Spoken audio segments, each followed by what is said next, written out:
So this is the boiler room for this one.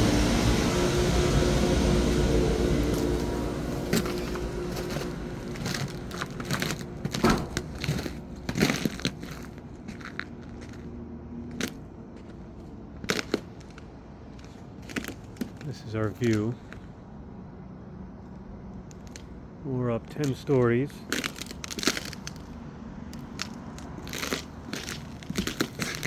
I see it's hell out here. So our boiler room's in here. It's a Camus. It's a copper tube boiler. This takes care of the heating for the building. And then we have a copper coil boiler that feeds this storage tank. And then back over there, there's a thermostatic mixer behind this old boiler. Basically, this one here, the high manual reset high limit was tripped because it had no water in it. And the flow switch never caught it. So we're gonna have to figure that part out eventually. But for now, they have hot water. I can go home.